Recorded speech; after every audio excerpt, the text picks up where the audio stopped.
ना कि नहीं बोले थे कि 2 करोड़ लोगों का अगर साहस है, हिम्मत है तो कहिए कि हमने नहीं कहा था कि हम 2 करोड़ लोगों को रोजगार देंगे। कि चुनाव के टाइम में इस तरह के जुमले कहे जाते हैं जिसका कोई मतलब नहीं है। मेरे इसमें है, कहिएगा दिखा देंगे इसमें है आपका गृह मंत्री जी का इंटरव्यू। हर सड़क पर थी, हर चौक पर थी, हर चौराहे पर थी। आप भ्रष्टाचार की बात कर रहे हैं। एक आदमी को रोजगार जरूर मिला, वो सबसे बेरोजगार था। हम नाम नहीं बोलेंगे किसको रोजगार दिया हो, ये खुद बताएं कि किसको रोजगार उन्होंने दिया। इनके तीनों पालतू तोते शांत बैठ गए। और जैसे ही 9 अगस्त 2022 को फिर से गठबंधन हुआ, तीनों तोता चालू हो गए। तीनों तोता दौरा कर रहे, लगातार दौरा कर रहे, लगातार छापा मार रहे। अरे मारते रहो। मुंगेर में इंजीनियरिंग कॉलेज मोदी जी ने बनवाया कि नहीं बनवाया? मेडिकल कॉलेज बनवाया कि नहीं बनवाया? हर घर नल का जल मोदी जी ने पहुंचाया कि नहीं पहुंचाया? तीनों झूठ है, तीनों सफेद झूठ है। राजीव रंजन सिंह जी।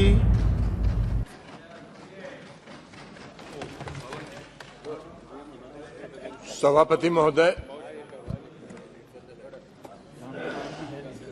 श्री गौरव गोगोई, जवाब जरूर देना। गौरव गोगोई जी द्वारा जो अविश्वास का प्रस्ताव सदन में लाया गया है, मैं उसके समर्थन में बोलने के लिए खड़ा हूं। और गौरव गोगोई जी ने मणिपुर की हिंसा के बारे में बहुत विस्तार से चर्चा की।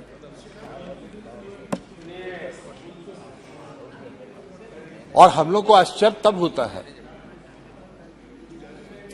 जब मणिपुर इस देश का पूर्वोत्तर राज्य है, महत्वपूर्ण राज्य है, डबल इंजन की सरकार है।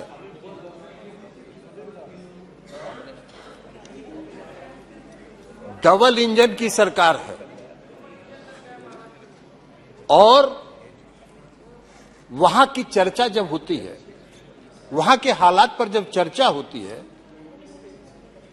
तो जो सत्ता पक्ष के लोग हैं वो विभिन्न राज्यों के छिटपुट घटनाओं की चर्चा करके उसको जस्टिफाई करना चाहते हैं। ये नहीं है। मणिपुर को आप इतने हल्के में नहीं लें। आज मणिपुर में घटना हुई है, कल मिजोरम में होगी, परसों नागालैंड में होगी। आपका पूर्वोत्तर, पूरा पूर्वोत्तर का सीमा, आपका पूरा पूर्वोत्तर का सीमा उससे प्रभावित होगा। लेकिन आप उसकी गंभीरता ही नहीं समझ रहे। आज मणिपुर की हालत बहुत खराब है। उसकी गंभीरता के बारे में किसी ने चर्चा नहीं की। लंबा लंबा भाषण हुआ, लेकिन मणिपुर की गंभीरता में और मणिपुर की स्थिति के बारे में किसी ने एक शब्द बोलने का, इसलिए कि उनको पता ही नहीं है कि मणिपुर में क्या हुआ।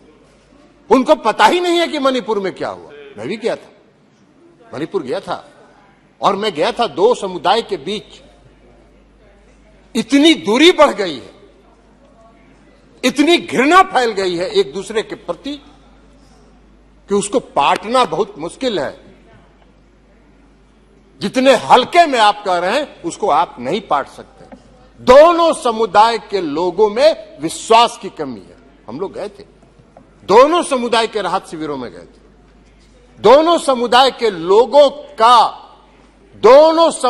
लोगों का विश्वास राज्य की सरकार के प्रति समाप्त हो गया। दोनों समुदाय के लोग आज राज्य सरकार को पूरे मणिपुर की घटना के लिए दोष दे रहे। आप कह रहे हैं क्या मांग किया था विपक्ष ने? भाई आप कह रहे हैं कि गृह मंत्री जी बयान देने के लिए तैयार थे, रक्षा मंत्री जी बयान देने के लिए सब तैयार थे। ये सरकार किसकी है? सरकार किसकी? सरकार है इस देश के आदरणीय प्रधानमंत्री जी के नेतृत्व में। हम विपक्ष के लोग यही चाह रहे थे कि आदरणीय प्रधानमंत्री जी, आज 3 मई से आज तक लगातार मणिपुर जल रहा है और इस देश के प्रधानमंत्री एक शब्द नहीं बोल रहे। वहां के जो 150 से ज्यादा लोग मर गए, उनके प्रति संवेदना का भी एक शब्द नहीं बोल रहा।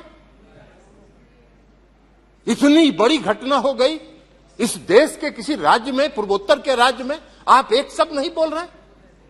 हम लोग की यही मांग थी कि आदरणीय प्रधानमंत्री जी आए और मणिपुर के बारे में बताएं, मणिपुर के लोगों के प्रति अपनी संवेदना व्यक्त करें, उन्होंने कहा नहीं। और जब राहुल गांधी जी ने कहा कि अहंकार का ये मतलब, ये अहंकार का प्रतीक है, तो बहुत लोगों को चिलमिलाहट लगी, तितली लग गई। नहीं है। मणिपुर में आज बहुत कुछ करने की जरूरत है। मणिपुर के लोगों में विश्वास पैदा करने की जरूरत है। दोनों समुदाय में विश्वास पैदा करने की जरूरत है। मणिपुर के लोगों को पुनर्वासित करने की जरूरत है। आज बेघर होकर लोग मई से आज तक राहत शिविरों में रह रहे। राहत शिविर में गर्भवती महिलाओं का गर्भ रह रही है, वहां प्रसव पीड़ा हो रहा है, वहां बच्चे पैदा हो रहे हैं। यह दुर्भाग्य है। और आप कह रहे हैं उसको अलग अलग राज्यों की छिटपुट घटनाओं को जोड़कर आप कह रहे हैं कि बहुत सही। भाई मौन व्रत तो धारण किया प्रधानमंत्री जी, जरूर किया। क्या नहीं प्रधानमंत्री जी इस देश के प्रधानमंत्री हैं। उनका यह कर्तव्य दायित्व तो नहीं बनता है कि अपने राज्य में, किसी राज्य में इतनी बड़ी घटना हो गई, उसके बारे में हम एक शब्द बोले? नहीं, क्या है? ये तो वही पुरानी कहावत है, रोम जल रहा था, नीरो बंसी बजा रहा था। और दिनकर जी की एक कविता है, हम आपको सभापति महोदय सुनाना चाहते हैं। क्या कहा कि मैं घनघोर निराशावादी हूं, तब तुम ही टटोलो हृदय देश का और कहो, लोगों के दिल में कहीं अश्रु क्या बाकी है। बोलो बोलो विस्मय में ये मत मौन रहो। ये है दिनकर जी की कविता। आप मौन धारण कीजिए। आपको इस देश की जनता ने देश चलाने की जिम्मेवारी दी है, लेकिन है, और इसलिए आज अविश्वास प्रस्ताव लाना पड़ा। महोदय अभी आएंगे, बोलेंगे, आप चिंता मत, चुप रहिए, बैठिए ना, अभी आपको बताएंगे। अभी वो भी बता देंगे आपको,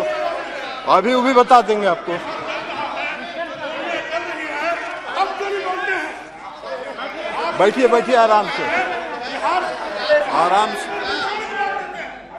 बैठिए, सुनिए, नहीं बैठिए जी, आप बोलिए। चिंता मत करिए, आपका जब नंबर आए तब बोलिएगा। आप बोलने दीजिए, प्लीज बैठ जाइए, कोई चिंता नहीं, ठीक है। टिकट नहीं, जब आपका पक्ष का नंबर आएगा बोलेगा, आप बोलिएगा, उनको बोलने दीजिए जी। बोलिए, उधर ध्यान मत दीजिए, आप बोलिए। सभापति महोदय, अब हम जरा बता दें आदरणीय प्रधानमंत्री जी, हम बता दें आदरणीय प्रधानमंत्री, रिकॉर्ड में नहीं जा रही है, 9 वर्षों से राजीव रंजन सिंह जी के रिकॉर्ड में जा रही है जी। 9 साल से इस देश में शासन कर रहे हैं, और इस देश की जनता आज अपने आप को छला हुआ महसूस कर रही है। 2014 में इस देश के प्रधानमंत्री नरेंद्र मोदी जी चुनाव लड़ रहे थे, किसके बल पर जीत रहे थे? इस देश के नौजवानों पर, इस देश के बेरोजगारों पर क्या वादा किया था उन्होंने? इस देश को उन्होंने वादा किया था 2 करोड़ बेरोजगारों को प्रति वर्ष रोजगार देंगे। 9 साल हो गया, 18 करोड़ का तो हिसाब दीजिए, 18 लाख का भी हिसाब नहीं दे रहे, 18 लाख का भी हिसाब नहीं दे रहे। काहे का? और बना दिया क्या दिया? हाँ, रोजगार दिया एक आदमी को रोजगार जरूर मिला, वो सबसे बेरोजगार था।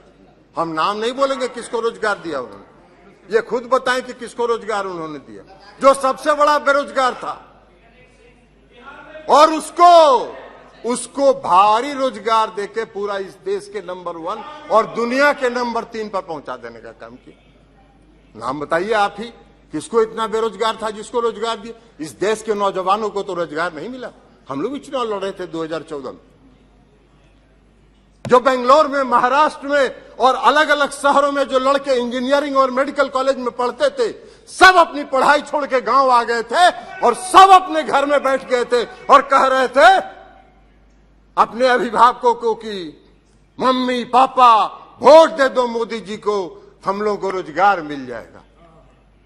रोजगार तो मिल गया, क्या हुआ? आज वही लड़के 5,000 4,000 रुपए की नौकरी के लिए प्राइवेट कंपनियों में दर दर भटक रहे हैं। 18 करोड़ लोग, 18 करोड़ लोगों के रोजगार का क्या हुआ? 18 करोड़ लोगों के रोजगार का हिसाब दीजिए। बना क्या दिया आपने? बना क्या दिया आपने? अभी रक्षा मंत्री जी नहीं है, रक्षा मंत्री जी नहीं है। रक्षा मंत्री जी को मालूम है इस देश में जो नियमित सेना में बहाली होती है, लाखों नौजवानों ने नियमित बहाली में दौड़ में पास किया, उनका मेडिकल हो गया, उनका नियुक्ति पत्र जारी होना था, उसको फाड़ के फेंक दिया गया और 4 साल के लिए अग्निवीर बना दिया गया। बाहर भाई, बाहर रोजगार के प्रति आपका नजरिया कौन सा? रोजगार के प्रति आपका नजरिया है यही है, आपका रोजगार के प्रति आपका नजरिया। महोदय देश के प्रधानमंत्री ने 2014 में घूम घूम के भाषण दिया। अरे बोलिए ना कि नहीं बोले थे कि 2 करोड़ लोगों का अगर साहस है, हिम्मत है तो कहिए कि हमने नहीं कहा था कि हम 2 करोड़ लोगों को रोजगार देंगे। काला धन लाएंगे, काला धन पूरे देश से लाएंगे, पूरे दुनिया में जितना काला धन है वो लाएंगे। हर गरीब के खाते में 10 से 15 लाख रुपया पहुंचाएंगे। एक आदमी को भी नहीं मिला। काला धन लाने की तो बात छोड़ दीजिए। विजय माल्या, नीरव मोदी और मेहुल चौकसी आपके आंख के नीचे से काला धन लेके विदेश चला गया, आपका बैठे रह गया। आप देश की जनता को छल रहे हैं, देश की जनता को छलने का काम कर रहे हैं। और उसके बाद इस देश के गृह मंत्री जी 2014 के चुनाव के बाद हमने देखा एक टीवी चैनल पर इंटरव्यू उनका। एक टीवी चैनल वाले ने पूछा देश के गृह मंत्री जी से कि माननीय गृह मंत्री जी, आपने इस देश में नौजवानों को 2 करोड़ लोगों को प्रति वर्ष रोजगार देने का वादा किया था। आपने हर गरीब के खाता में 10 से 15 लाख रुपए भेजने का वादा किया था। क्या हुआ? क्या कहा उन्होंने? उनका जवाब था कि चुनाव के टाइम में इस तरह के जुमले कहे जाते हैं जिसका कोई मतलब नहीं है। मेरे इसमें है, कहिएगा दिखा देंगे इसमें है आपका गृह मंत्री जी का इंटरव्यू, आपका गृह मंत्री जी का इंटरव्यू है, दिखा देंगे। आपके गृह मंत्री जी का इंटरव्यू दिखा देंगे। जुमला कहेंगे।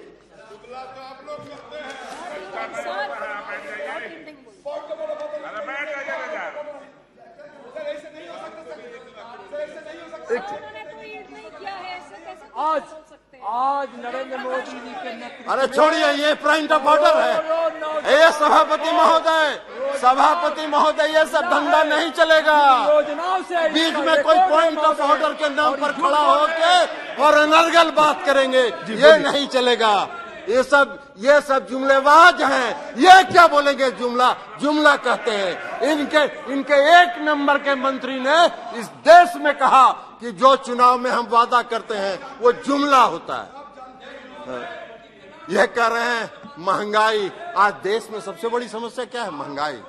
आप उज्ज्वला योजना की चर्चा अब आप नहीं करते हैं, क्योंकि उज्ज्वला योजना में जितना सिलेंडर आपने बांटा, 5% घरों में भी आज वो सिलेंडर नहीं जल रहा है। क्यों? 1400 रुपए 1300 रुपए सिलेंडर का दाम हो गया। अब आप उसका नहीं, पहले बहुत पीठ थपथपाते थे, अपना हर भाषण में कहते थे उज्ज्वला योजना, उज्ज्वला योजना, उज्ज्वला योजना। अब शांति में कायम हो गया। आप बात कर रहे हैं भ्रष्टाचार की। आजकल आप देश भर में घूम घूम के भ्रष्टाचार की चर्चा कर रहे हैं। महाराष्ट्र में क्या हुआ? अरे 70,000 करोड़ प्रधानमंत्री का भाषण सुने। 70,000 करोड़ का महाराष्ट्र में घोटाला हो गया। महाराष्ट्र में 70,000 करोड़ का घोटाला हुआ। आज 3 दिन के अंदर सबको वॉशिंग मशीन में डाल के 1 सेकंड में बाहर निकाल दिया। सबको सरकार में शामिल कर ली। वाह, कर्नाटक का चुनाव लड़े थे ना अभी। कर्नाटक के चुनाव में भ्रष्टाचार सबसे बड़ा मुद्दा था। प्रहलाद जोशी जी यहाँ बैठे हैं, उनको पता होगा। भ्रष्टाचार 40,000, वो भी बताएंगे, वो भी बता रहे हैं आपको, चिंता मत करिए, वो भी बता रहे हैं। कार, एक मिनट, वो भी बताएंगे आपको। आप कर्नाटक में 40 लाख की चर्चा हर घर में थी, हर सड़क पर थी, हर चौक पर थी, हर चौराहे पर थी। आप भ्रष्टाचार की बात कर रहे हैं? आपको क्या भ्रष्टाचार के खिलाफ बोलने का आपका कर रहे हैं? कल वो भी बताएंगे, चिंता मत करिए राकेश जी, वो अभी बताते हैं, वो अभी बताते हैं अभी आपको। अभी आ रहे हैं, उसी पर आ रहे हैं, चिंता मत करिए ना। अरे बैठिए ना, उसी पर आ रहे हैं। एड्रेस द चेयर ओनली, कृपया। अभी देखिए, अध्यक्ष पीठ की तरफ बात करें। कहाँ यहाँ बैठे? आप निशिकांत जी कल भाषण दे रहे थे, आप अपनी बात कहिए खाली। फंडिंग करते थे। अरे भाई, किस कंपनी के बिहाफ में आप फंडिंग करते थे, उसका भी तो जरा नाम बताइए। फंडिंग करते थे तो इसलिए अब गृह मंत्री जी ने, अब सुन लीजिए, गृह मंत्री जी ने चर्चा किया, दिल्ली विधेयक पर चर्चा के दौरान कहा, अरे भाई चुड़िए ना, सुन, बैठिए ना, बैठिए। गए थे, आप भी गए थे, कहाँ गए थे वो हम बोल दें क्या? आप ललन बाबू, आप इधर बात कुमार जी कीजिए के यहाँ गए थे कि भाजपा वाला हमको अरे बहुत तंग कर रहा है, बात कीजिए, बात कीजिए, इधर ध्यान दीजिए। 2022 में जब हम लोगों का गठबंधन बना, 9 अगस्त 2022 को, तब से इनको तितली लग गई, तब से इनको भारी तितली लग गई है। पूरा देह खजुला रहा है, सबका देह खजुला रहा है।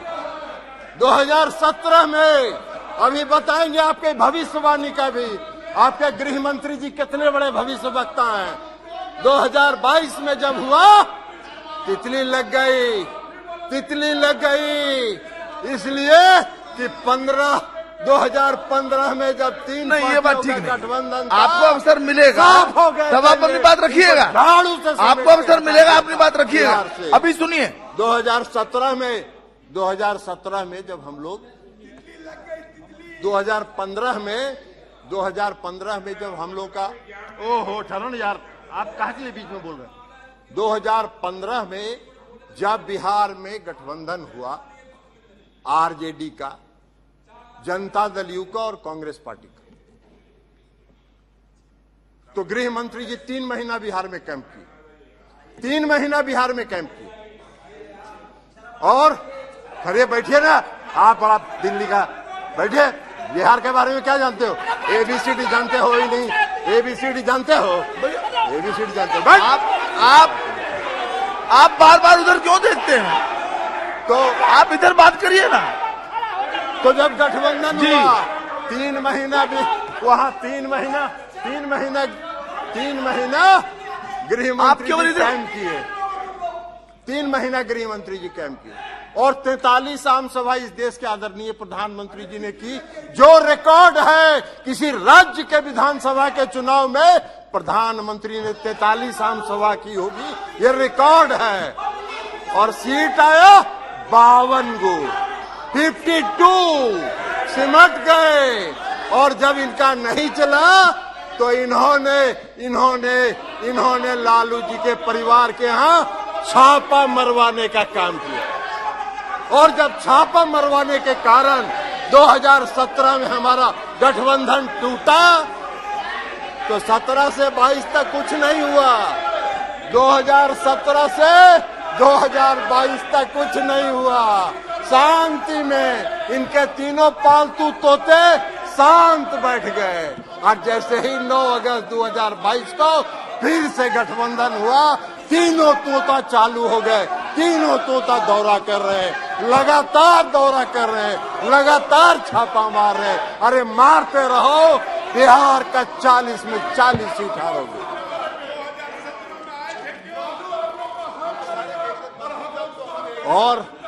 और आपको बता दें, और आपको एक बात बता देते हैं सभापति महोदय, और आपको एक बात बता देते हैं, इसके देश के गृह मंत्री जी जो हैं वो बहुत भारी भविष्यवक्ता भी हैं, ज्योतिष का ज्ञान है उनको। अभी कह रहे थे उस दिन दिल्ली पर 2024 में फिर से नरेंद्र मोदी जी इस देश के प्रधानमंत्री बनेंगे। अब इनके ज्योतिष ज्ञान का हम आपको बताते हैं। अपनी चिंता करिए। ओह चलो यार,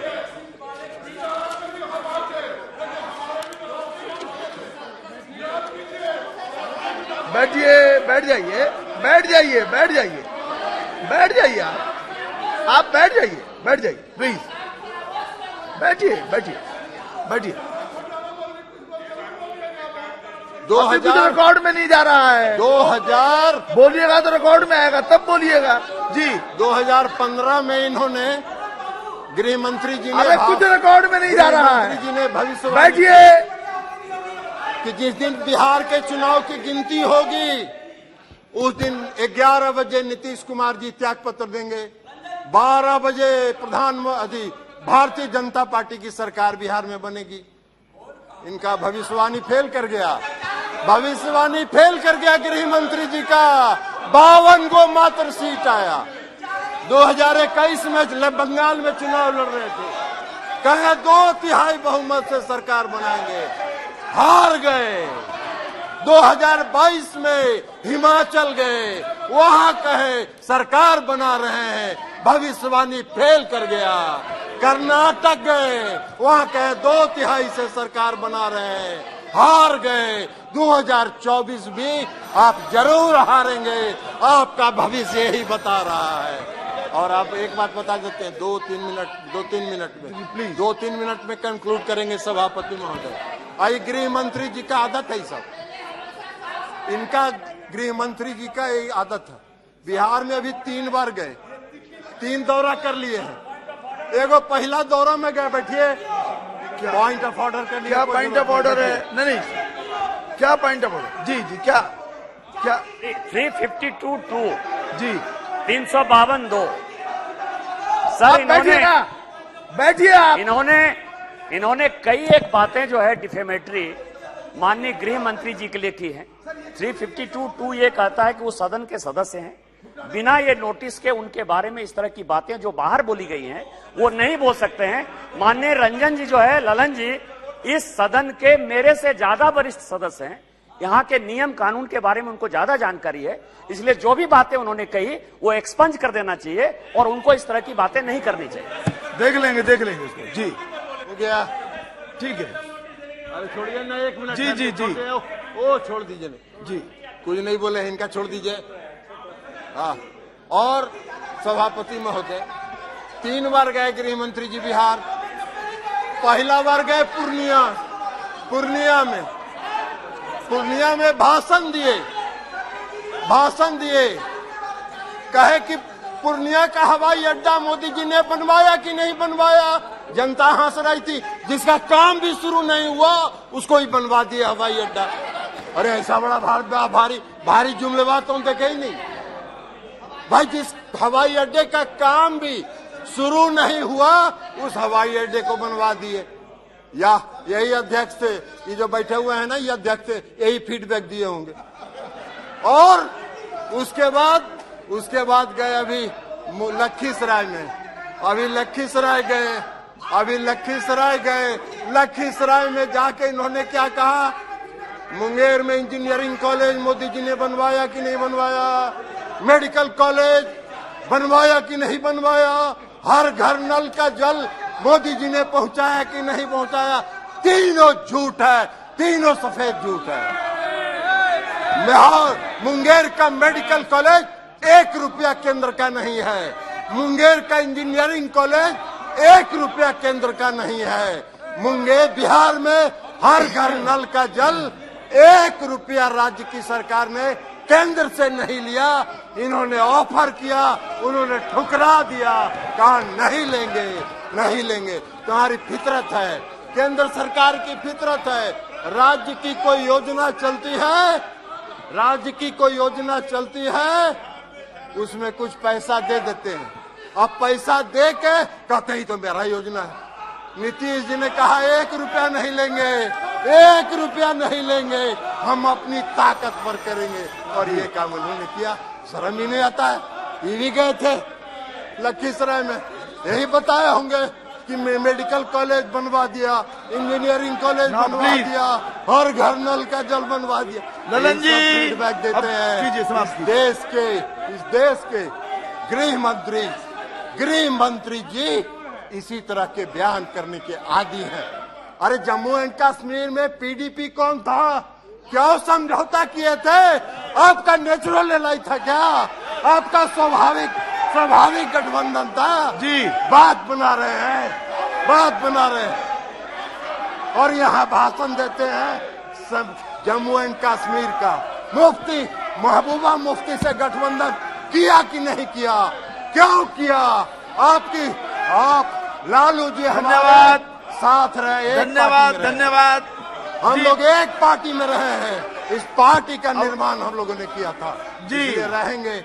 आपका खाता बहुत धन्यवाद। बिहार में जी, नहीं जी, खुलने वाला। जी। इसी के साथ श्री मैं रामपाल सभापति यादव महोदय, बस कंक्लूड करें जी। इसी के साथ सभापति महोदय, मैं अविश्वास प्रस्ताव का समर्थन करता हूं और इनकी 2024 में विदाई का ऐलान